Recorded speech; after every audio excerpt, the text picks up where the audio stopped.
Hello बच्चों, let's read the question. Question says that repeating application of integration by parts give us reduction formula if integrand is dependent on the natural number n. If in is equal to integration e raised power alpha x sin raised power nx dx is equal to e raised power alpha x over alpha square plus n square sin raised power n minus x into alpha sin x minus n cos x plus a I n minus 2. We have to find value of a. तो की concept इसमें use करेंगे.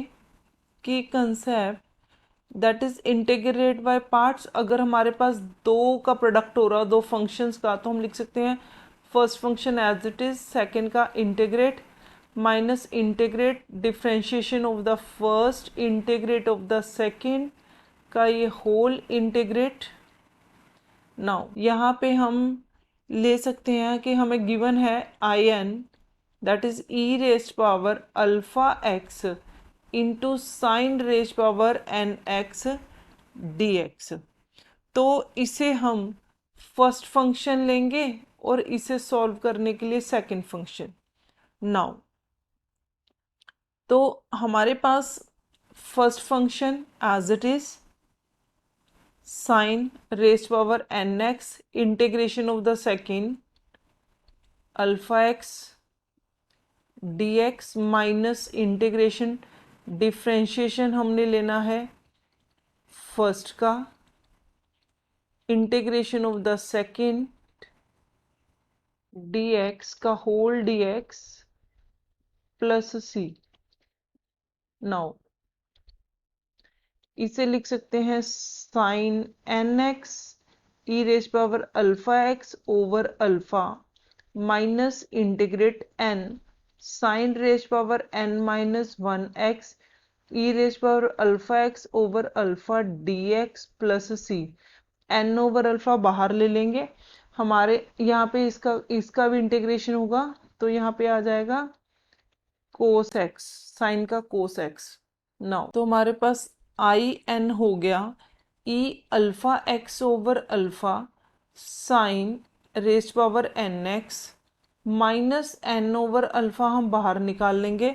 तो अंदर हमारे पास बचा that is sine n minus one alpha x और cos x e raised power alpha x d x plus c. Now I n हमारे पास हो जाएगा e alpha x over alpha sine raise power n x n over alpha. यहाँ से मैं लूँगी इसे, ये हमारा फर्स्ट फंक्शन, ये हमारा सेकंड फंक्शन. तो हम लिख सकते हैं sine n minus one x first function as it is, second का इंटीग्रेशन, तो इंटीग्रेशन मैं डायरेक्ट लिख रही हूँ यहाँ पे. तो ये आ गया इंटीग्रेशन माइनस इंटीग्रेशन डिफ्रेंशिएशन हो गया इसका, differentiation sine n minus one x cos x का, फिर इसका भी इंटीग्रेट हम लिख लेंगे e alpha x over alpha d x plus c. अब यहाँ से ये वाला अल्फा और ये वाला अल्फा बाहर ले लेते हैं. तो हमारे पास और डिफ्रेंशिएट लेंगे इसका, और डिफ्रेंशिएट अगर मैं लूँगी sine n minus one x और कोस एक्स का, तो पहले तो first function as it is, second का डिफ्रेंशिएट कोस का आ जाएगा माइनस साइन एक्स प्लस फिर कोस एज इट इज उसका आ जाएगा एन माइनस वन, साइन का एन माइनस टू और साइन का आ जाएगा cos x.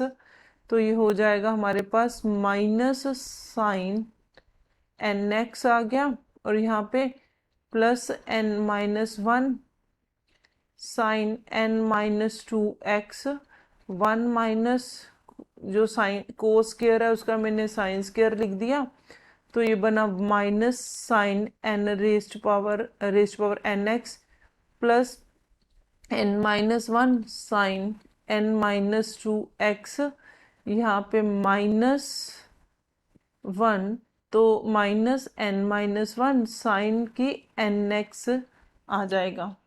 Sign n x को कॉमन ले लेंगे, -1 माइनस एन प्लस 1, यहाँ पे बचेगा n-1 sine raise power n-2x।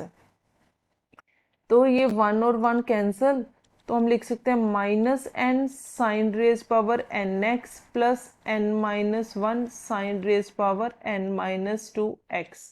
Now अब इसमें डिफरेंशियल में इसको डाल देंगे, then we get in is equal to e alpha x over alpha sine n x minus n over alpha sine n-1 x cos x, यहाँ पे हम ले लेंगे इसको स्क्वेयर में, तो ये e alpha x plus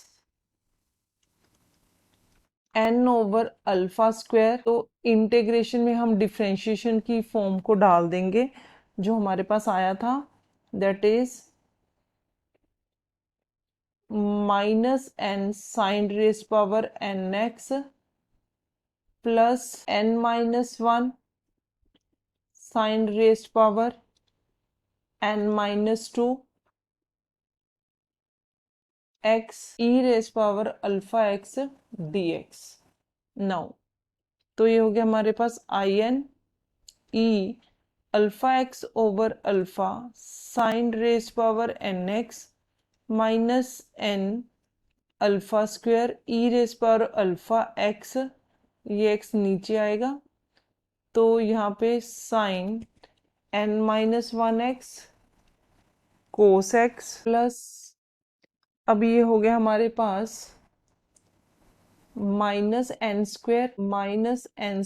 alpha square, ये आ गया इंटीग्रेशन में sine nx e raise power alpha x dx, ये टर्म हमारी in हो गई। फिर आ गया हमारे पास plus n² minus n over alpha square integrate sine n-2 x e raise power alpha x dx। Now ये वाला पोर्शन हमारा in हो गया और ये चला जाएगा इस तरफ, तो ये आ जाएगा this implies 1 plus n² alpha square, यहाँ पे हमारे पास in लिख लेंगे, in इज इक्वल टू इसमें से e raise power alpha x और अल्फा स्क्वायर मैं कॉमन लूंगी, यहाँ पे साइन n-1 एक्स भी कॉमन लूंगी, तो यहाँ पे बचेगा एक alpha sine x minus n cos x इन दोनों टर्म्स में से। फिर हमारे पास ये तो हमने उधर शिफ्ट कर दिया, तो बचा यहाँ पे n-1 ओवर अल्फा स्क्वायर, तो इसे हम लिख सकते हैं i का हम n-2 की form plus c constant plus c। Now तो इसे अब सॉल्व करेंगे, तो हमारे पास ये आएगा alpha square plus n² over alpha square in, that is e raised power alpha x over alpha square sine raise power n-1 x alpha sine x minus n cos x plus n-1 over alpha square in-2 plus c। तो यहाँ से हमारा alpha square तो बचेगा क्या, this implies in, यहाँ पे हम लिख देते हैं e अल्फा एक्स साइन की nx, यहाँ पे ले लेते हैं अल्फा स्क्वायर प्लस n² को नीचे डिनोमिनेटर में ले आएंगे, alpha sine x minus n cos x plus n-1 over यहाँ पे अल्फा स्क्वायर प्लस n², यहाँ पे in-2 प्लस c। नाउ अगर हम इसे कंपेयर करें with given right hand side, तो हमें वहां से a की वैल्यू क्या मिलेगी, n(n-1) over alpha square plus n square. Now then final answer is option A. This is our final answer, that is value of a is n into n-1 over alpha square plus n square. This is our answer. Hope you understood it well. Best of luck. Thank you.